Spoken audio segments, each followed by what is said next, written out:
उस रात लगभग 200 लोगों की भीड़ उस घर के अराउंड जमा हो गई थी। किसी ने उन्हें रोकने की कोशिश नहीं की, ना ही कोई मदद को सामने आया, क्योंकि उनके नजरों में उस घर के अंदर रहने वाले लोग अब इंसान नहीं थे। वो थे तांत्रिक या फिर जादू टोना करने वाले।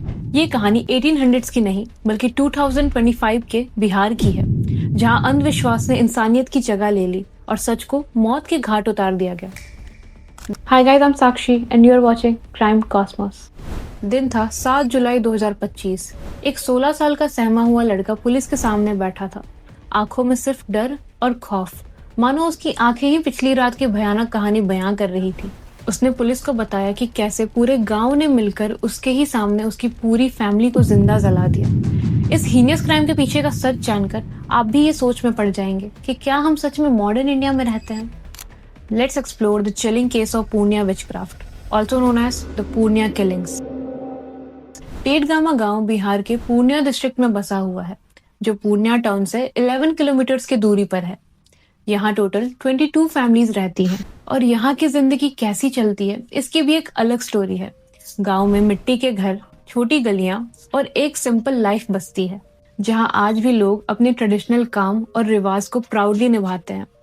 यहाँ मेनली लोग खेती करके अपना घर चलाते हैं। टेटगामा जैसा गांव शायद आपको सिर्फ फिल्मों और कहानियों में दिखाई देता हो, पर ये एक रियल जगह है जहाँ के लोग अपने घर परिवार और सबसे ज्यादा अपने विश्वास के साथ जीते हैं। ये गांव मानो वक्त में कहीं अटक सा गया हो।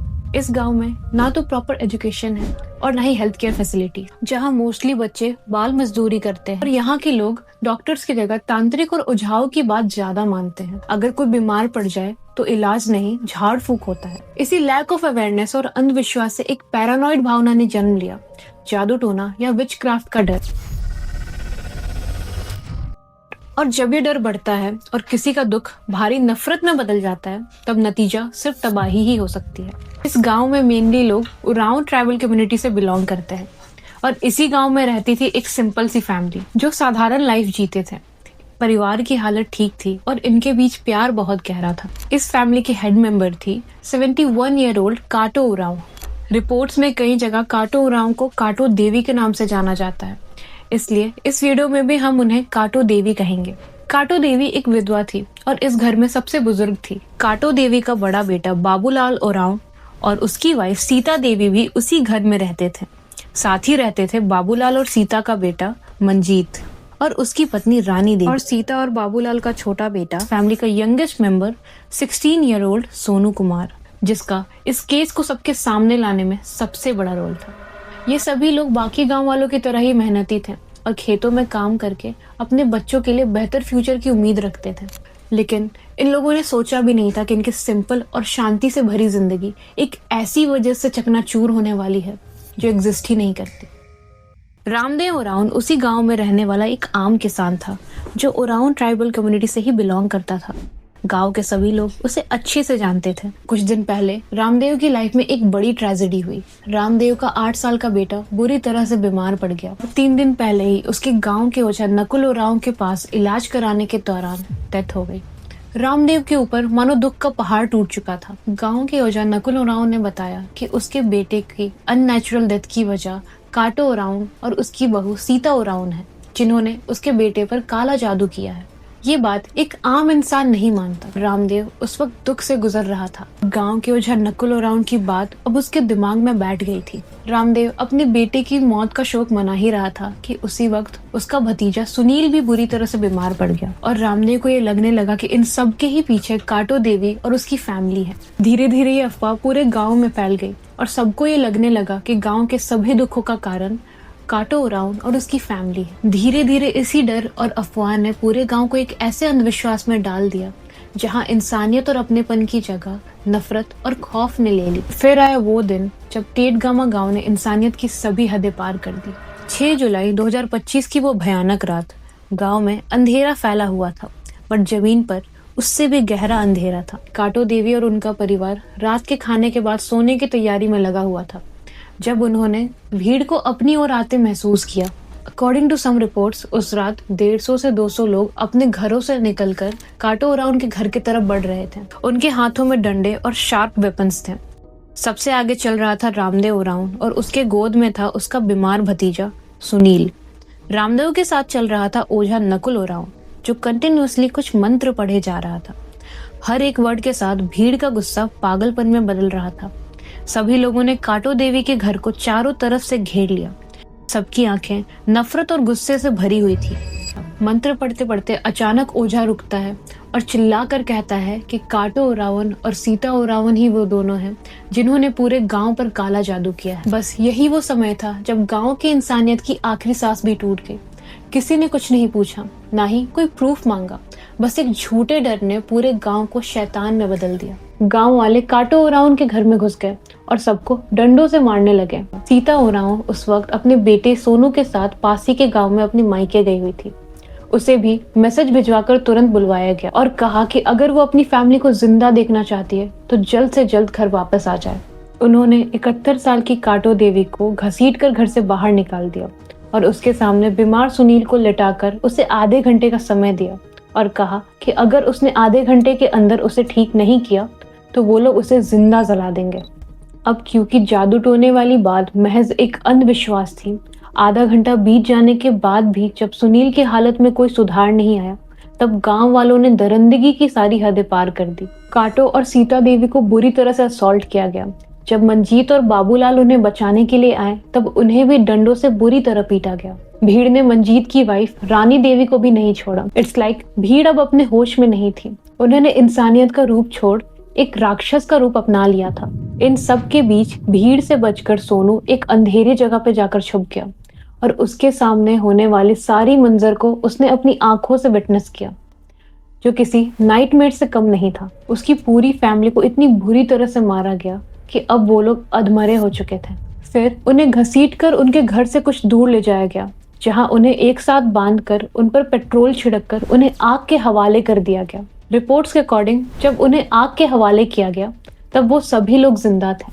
आग के लपटों में उस रात सिर्फ वो मासूम लोग नहीं जल रहे थे, उनके साथ जली उस गांव की इंसानियत और सोचने समझने की शक्ति।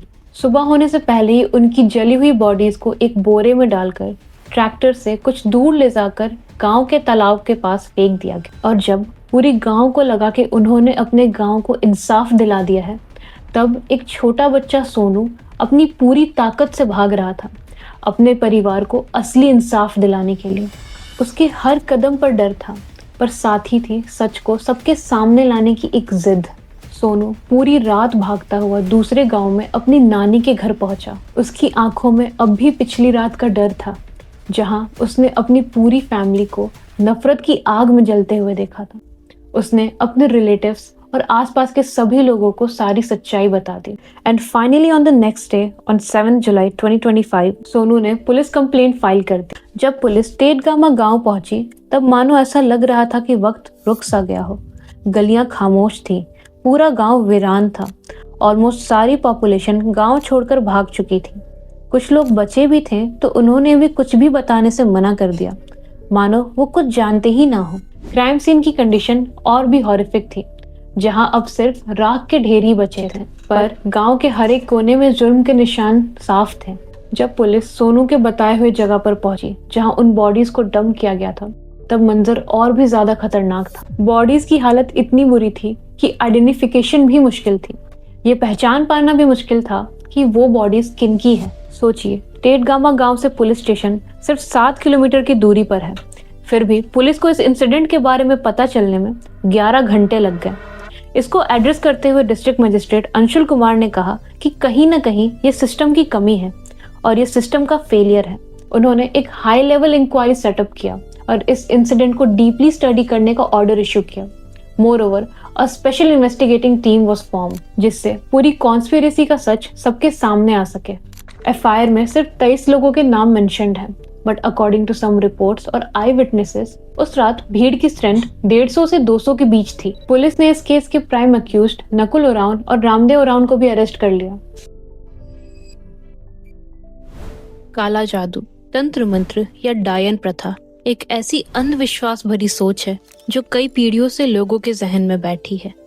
आज भी बिहार और झारखंड के कई बैकवर्ड गांवों में ये एक बहुत ही खतरनाक सोच के रूप में जिंदा है।